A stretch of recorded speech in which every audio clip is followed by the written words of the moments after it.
All right, so this is a YouTube video over limiting reactants. So a limiting reactant is going to be the reactant that gets completely consumed in the reaction. What does that mean? It's used up, it's no more, it runs out, and therefore the reaction stops. It doesn't matter how much of the other stuff you have, if you run out of one of the ingredients, you can't keep doing it. Just like if you're making a cake and you run out of one of the ingredients, you can't keep making cakes until you get more of all of the ingredients. And so the limiting reactant is the one that runs out first. So we have to solve for this. And how we solve for this is we do a couple of Stoich problems. And it's just stoichiometry, is all it is. But then it's identifying which one is the limiting reactant and realizing that that's how much is actually being made. So we're gonna work the example in the notes so you can follow along. It's at the very, very bottom of your Unit 9 notes. It says, how many grams of carbon dioxide are formed if 10 grams of carbon are burned and 20 liters of oxygen? So I've broken it down for you. So we have two different givens. We have the given that is 10 grams of carbon, and we have 20 liters of oxygen. So two different givens. And with this, we're just gonna do two different Stoich problems. So we start with our given and go to what we're looking for. What are we looking for? Well, both times we're looking for the same thing because it's still the same question. It says, how many grams of carbon dioxide are formed? And so I'm looking for grams of carbon dioxide. So what I've done so far is I have our balanced equation, carbon and oxygen reacting to form carbon dioxide. And I've taken my given of 10 grams of carbon, looking for grams of carbon dioxide.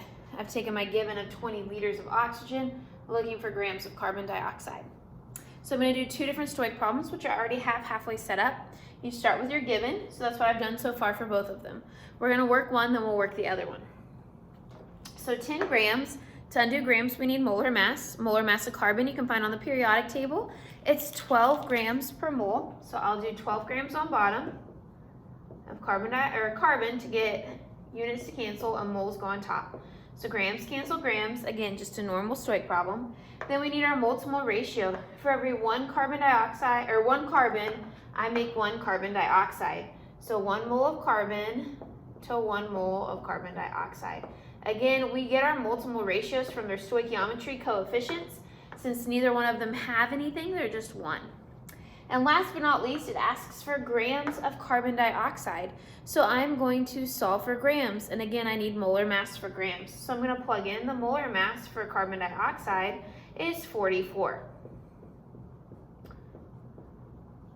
So then moles cancel moles.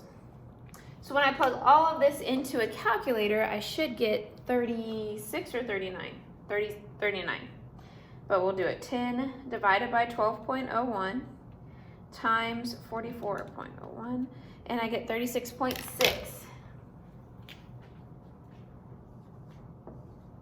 36.6 grams is what I make with the carbon, 10 grams of carbon. So now I'm going to solve for this one and see, so this is grams of carbon dioxide. So that way we understand 10 grams of carbon can make 36.6 grams of carbon dioxide. So now I'm going to pretend like that one doesn't exist. I'm going to work it all again with this new given set right here. So liters, I need molar volume to get liters to cancel, which is 22.4 liters is equal to 1 mole. So now I'm in moles of oxygen because liters cancel. Again, I need my mole to mole ratio. It is a 1-to-1 ratio. I want oxygen on bottom to get units to cancel, and I want carbon dioxide on top. So moles cancel moles.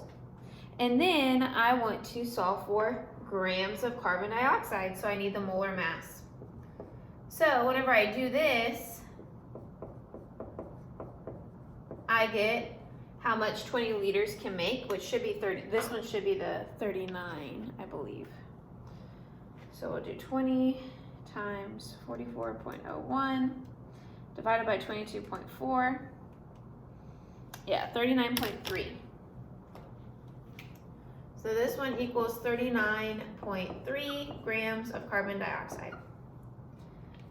So this is how you solve for limiting reactants. So first of all, what I've done is I've taken my two different givens, my given of my first reactant, carbon, and my given of my second reactant, oxygen, and done two different Stoich problems to solve for the same thing that they're asking for. The problem asks for grams of carbon dioxide. So both times I solve for grams of carbon dioxide. Now I'm going to compare the values. This one only makes 36.6 grams, while this one makes 39 grams. Our limiting reactant is the thing that runs out first. If I run out, I can't keep making more stuff, which means it's gonna be the smallest amount. And so in this case, our limiting reactant is carbon. Carbon is our limiting reactant. This guy is our limiting reactant. So how much carbon dioxide did I actually make? I actually made 36. I did not make 39. I made 36, 36.6 grams. That's how much carbon dioxide I actually made. Since this guy's the limiting reactant, oxygen's in excess, I don't use up this full 20 liters. I don't use it up because I run out of carbon before I can use it up. And so oxygen is my excess reactant. So that's how you do the first part of limiting reactants. Then it asks you to calculate how much excess reactant is used. So in this case, our excess reactant's oxygen. So how much oxygen did you actually use?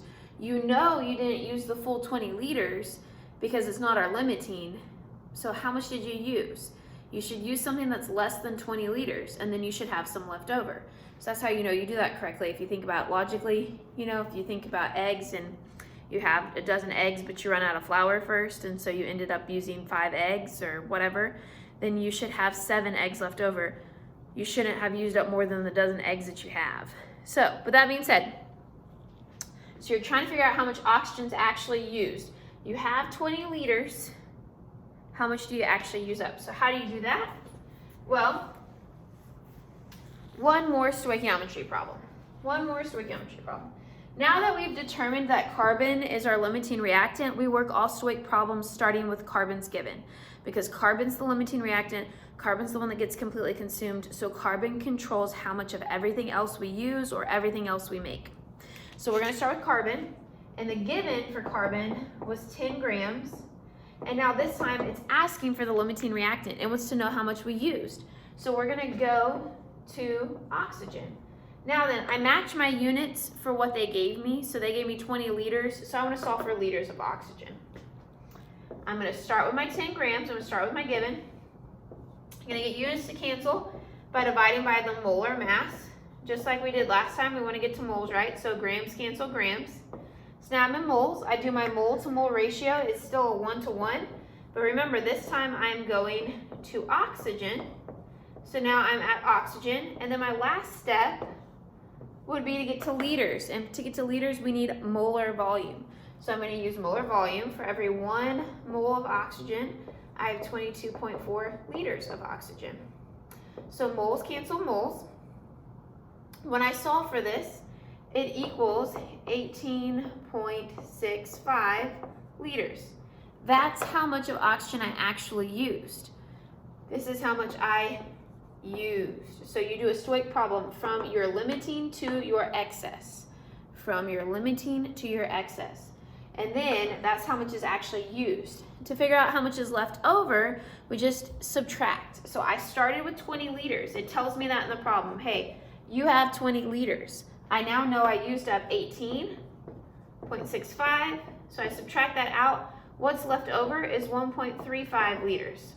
That is what is left over. So that's how you do limiting reactants. Hopefully this video is helpful for you. If you need more help or have questions, just let me know.